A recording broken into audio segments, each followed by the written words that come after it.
Last we read, the volcano destroyed so much. The character named Atticus, who was a gladiator, ended up dying.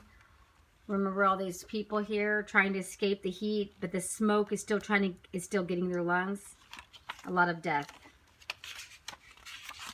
Chapter 5, 1860, a city rediscovered. For centuries after the disaster, Pompeii lay buried and forgotten, hidden under layers of dust, dirt, and rubble. Occasionally, a farmer digging his field would turn up a small fragment or mosaic of sculpture or a piece of bronze, but nothing more. Then, in 1748, whispers began to spread that the ruins of some very ancient houses had been dug up by local workmen. Word soon reached the ears of the King and Queen of Naples. Intrigued, they ordered excavations to begin. Over the next 100 years, all sorts of treasures were discovered, and entire buildings began to rise from the ashes. Pompeii became famous as a popular tourist hotspot. Everyone flocked to see the site, not just scholars and archaeologists, but rich young Europeans touring Italy to put the finishing touches to their education. The excavations were often chaotic and slow. Some excavators made detailed drawings and studies of what they found, but others just grabbed what they could for their private collections. But all that was soon to change. One morning in 1860, the voice of a workman rang out excitedly. He spent hours on his knees, sifting carefully through layers of debris under the instruction of the inspiring new director of excavations, Giuseppe Fiorelli. "Director, over here!"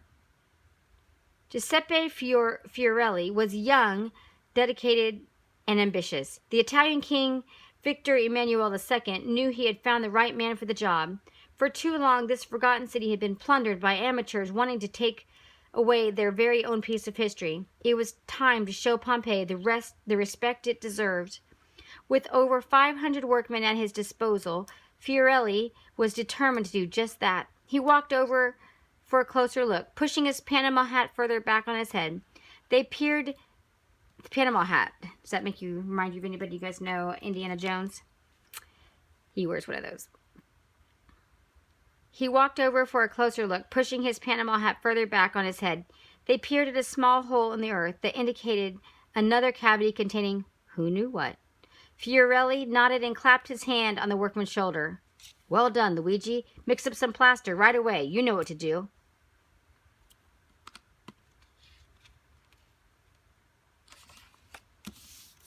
Fiorelli walked toward the top of a small hillock to assess the day's work and to admire the slowly emerging city. He leaned against an olive tree and watched as a line of men with wicker baskets on their backs carried rubble away from the site.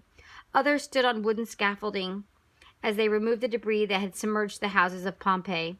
They worked from the roof down so as not to disturb any relics. Relics are like old treasures, right? Old artifacts. Something that might be something that people would use that would be considered a treasure now.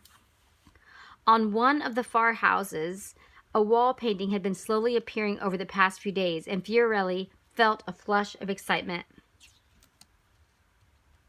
Let's see if they show that in the picture. I don't see it. Okay. Meanwhile, Luigi poured his freshly mixed plaster into the small opening of the earth, sitting back on his haunches as the last of the plaster dripped from the bucket into the cavity. It would take some time to set, so he stood up and stretched his aching limbs. He might only have been a humble workman, but Luigi was almost as excited as Fiorelli. After all, he'd seen what had already been discovered using this brand new technique. He didn't like to say it out loud, but Luigi thought Fiorelli was a genius. As the excavation had continued, everyone commented on the cavities that kept emerging and then collapsing as the workmen sifted through the ash from that long-ago eruption. It soon became clear that these holes contained the shapes of long, disintegrated bodies captured by the volcanic ash. Fiorelli was determined to recapture them, so he'd invented a technique of pouring plaster into the cavity through a small hole. When the plaster set inside the cavity, it could be dug out. In this way, they had already recovered the contorted body of a dog, a girl covering her face with a tunic, and a man trying to climb out of a window. The detail was incredible, down to the pattern of a fabric or individual hairs on a person's head. They were a part of history that had been frozen forever. Which new character would emerge this time? It says, this is the plaster cast of a chained-up dog in his death throes, found at Pompeii. You can still see the thick collar around his neck. Luigi slung his bucket over his shoulder and walked toward the tent where a simple lunch was waiting. The next day, Fiorelli and Luigi met at the same spot and peered at the ground. I'm set, I'm sure, said Luigi. Let's start then, agreed Fiorelli. The two of them knelt on the ground and started to clear away the ashen earth around their new plaster cast. It was slow and dirty work, but they knew it would be worth it. By the mid-morning, the details of this new personality were emerging. It's a gladiator. We've not had many of them, said Fiorelli. Look, you can tell from the dagger he's holding. Only men trained in the Capuan schools were allowed to use them. It says this, gladiator helmets like this one found at Pompeii were highly decorative, as well as protecting the face from swords. As they continued digging, they could see that their gladiator had died with his knees flexed and forearms raised. Fiorelli pointed at the gladiator's clenched fist. It's typical. Look at the way he holds his body in death. What do you mean? It's the muscles. They contracted in extremely high temperatures. Any body retrieved from a burning building, even today, will look the same. So I'm going to go back here. It says, bodies like this were found all over Pompeii. Fiorelli's casts showed their position to the moment. They were buried by lava and ash. Came so fast that this is how they found them.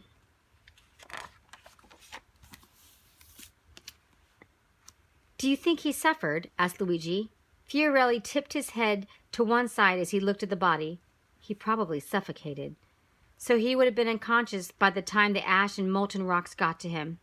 Still, it's a grim death, murmured Luigi, as the two of them stood up again. But what a place in history. Immortality. I'm sure a gladiator would have liked that.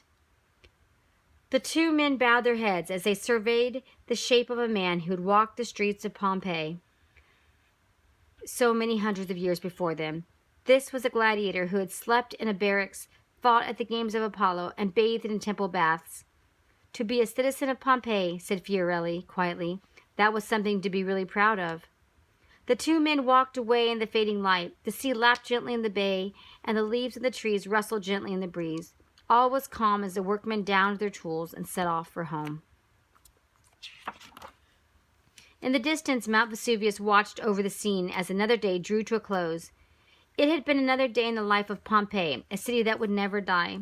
Archaeologists have been hard at work at Pompeii ever since Fiorelli's time, and every year thousands of visitors flock to see the treasures they have discovered. You see it? What's left of it? They've been able to clean up. So they have found some things. They found some pictures, some relics here. Things. Pretty incredible. And this is the map of the town. The gates that were talked about. The Marine Gate. This would be out in the water. All right. The end.